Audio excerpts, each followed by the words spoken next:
नमस्कार व्यूअर्स, मैं आपका अपने चैनल पे फिर से हार्दिक स्वागत एवं हार्दिक अभिनंदन करता हूं। आज की हम वीडियो में सीखने जा रहे हैं fastest trick to solve the important questions of SSC और सीजीएल एग्जाम। ऐसे क्वेश्चन कई बार एसएससी और सीजीएल एग्जाम्स में पूछ लिया जाता है, तो बिना पेन उठाए उसकी फास्टेस्ट ट्रिक देखिए। लॉन्गेस्ट मेथड भी है हमारे पास, लॉन्गेस्ट मेथड से भी हमने इस क्वेश्चन को सॉल्व किया है, हम शॉर्टेस्ट ट्रिक से भी इसको सॉल्व किया है, और हमने क्वेश्चंस को किस तरह से सॉल्व करना है उस तरह से आज हम इस चीज़ को समझेंगे। ठीक है, तो आइए समझते हैं क्वेश्चंस को कैसे सॉल्व करना है। तो सबसे पहले हम क्वेश्चन को समझते हैं। क्वेश्चन किस टाइप का दिया होगा? क्वेश्चन दिया होगा 30 - 2/7। अब इस क्वेश्चन को सॉल्व करना है, इसके दो मेथड हैं। देखिए, लॉन्गेस्ट मेथड ये है कि आप एलसीएम लीजिए। 7 लिया, 7 को 30 से मल्टीप्लाई किया 210, -2 किया 208/7। इसको सॉल्व करके आएगा 29/5/7। ठीक है, ये आंसर आएगा। अब इसकी शॉर्टेस्ट ट्रिक बताते हैं। देखिए, शॉर्टेस्ट ट्रिक क्या है? 30 को 1 में से माइनस कीजिए, साइड पे लिख दीजिए।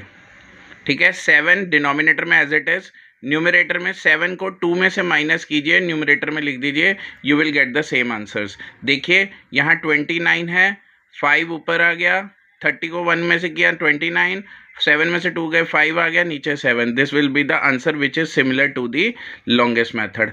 1 सेकेंड में आप किसी भी फ्रैक्शन को सॉल्व कर सकते हैं।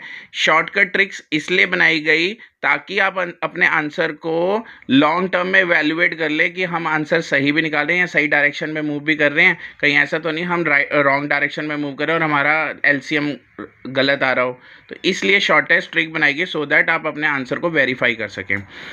अब सेकेंड एक क्वेश्चन और लेते हैं। 125 - 11/7। ऐसे आप 3 डिजिट कोई भी नंबर ले सकते हो। देखिए, 3 डिजिट नंबर है 125। 125 में से 1 माइनस करेंगे तो कितना आ गया? 124। 17 डिनोमिनेटर में, 17 को 11 में से माइनस करेंगे तो आ गया 6 in numerator. You will get the answer with in fraction of second. एक और एग्जाम्पल लेते हैं। 10 - 1/11। इसलिए ईजी लिया ताकि आप इसको मेंटली कैलकुलेट भी कर सकें। देखिए, 9 10 90, 90 में से 1 गया which is equal to, answer आ जाएगा आपका 90, 90 में से 1 गए which is equal to 89 around something value आ जाएगी। ठीक है, अब अभी देखिए 10 में से 1 गया तो 9 आ गया, 9 नीचे डिनोमिनेटर में और ऊपर इन दोनों का difference which is equal to 8। ये कितना आ गया? 89/9 विच इज सिमिलर टू जो हमने आंसर मेंटली निकाला था।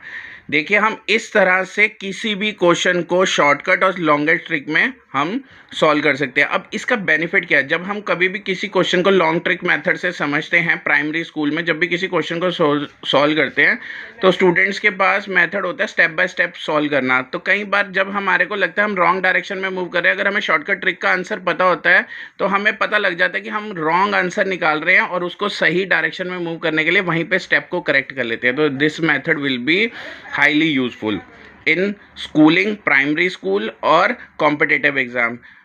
आशा करता हूँ आपको आज की हमारी वीडियो बहुत अच्छी लगी होगी, कंटेंट बहुत अच्छा लगा होगा। तो प्लीज़ इसको लाइक और सब्सक्राइब करना मत भूलिएगा। इससे हमारी मोटिवेशन बढ़ती है, न्यू कंटेंट लाने के लिए हमें प्रेरणा मिलती है। बहुत बहुत धन्यवाद।